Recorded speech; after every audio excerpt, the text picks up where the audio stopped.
Kasya pa naman siguro dito yun, no? 110, 100 to eh. Oo. May allowance pa, no? Ha? 120 kasya pa? Meron ba kayong ano, yung FDR na gulong? FDR po? FDR XR.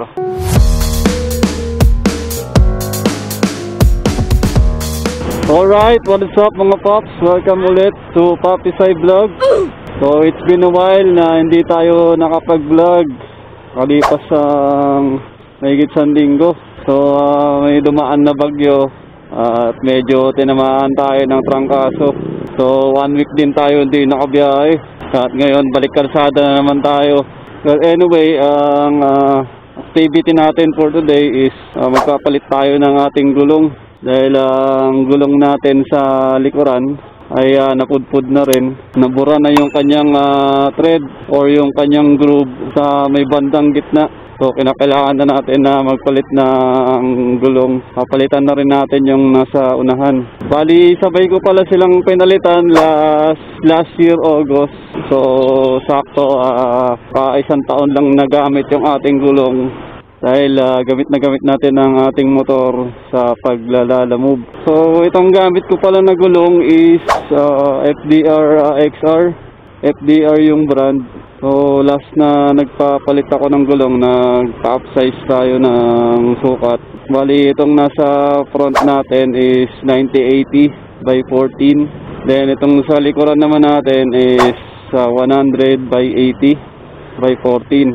So bali papunta tayo ngayon ng 10th Avenue, South Caloocan. At doon tayo maghanap ng ating ipapalit na gulong dito sa ating Click 125 version 2. So bali kasama ko ngayon si OBR. Tiyempo naman na wala siyang pasok, kaya sinamahan niya tayo. Alright, so samahan nyo lang kami mga paps sa aming activity ngayong araw sa pagpapalit ng ating gulong. Okay, let's get it on. Tananan.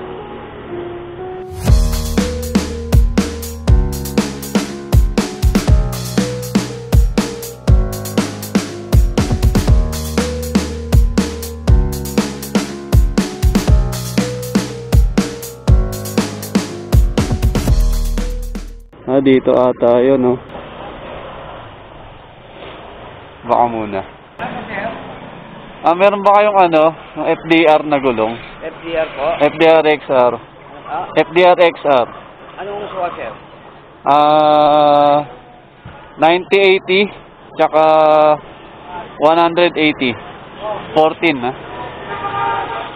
Pagdating namin ng Caloocan, dito na kami bumili sa may Hurricane Motorcycle Center, katabi ng Mukim Helmets, located at 10th Avenue, corner 3rd Street. Same brand and style pa rin ang aking binili, which is ang FDR XR Evo. Size ng gulong sa harap is 90 by 80 by 14 na nagkakahalaga ng 1,350 pesos. Tapos sa likod naman ay nag-upsize tayo ng konti from 100 by 80 by 14 ay ginawa nating 110 by 80 by 14 na nagkakahalaga ng 1,630 pesos. Sinamahan ko na din ng dalawang pito na 30 pesos ang isa at saka dalawang tire sealant na 70 pesos naman ang isa. Kasya pa naman siguro dito yun, no? 110, 100 to eh. May allowance pa, no? Ha? 120 kasya pa. Time for installation.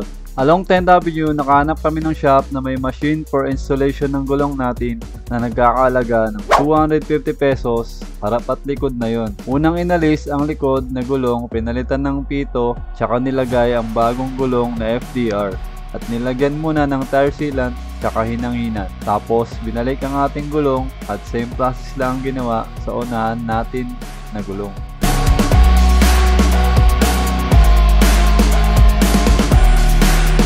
Semi-soft compound, designed for optimum performance on dry and wet raining conditions.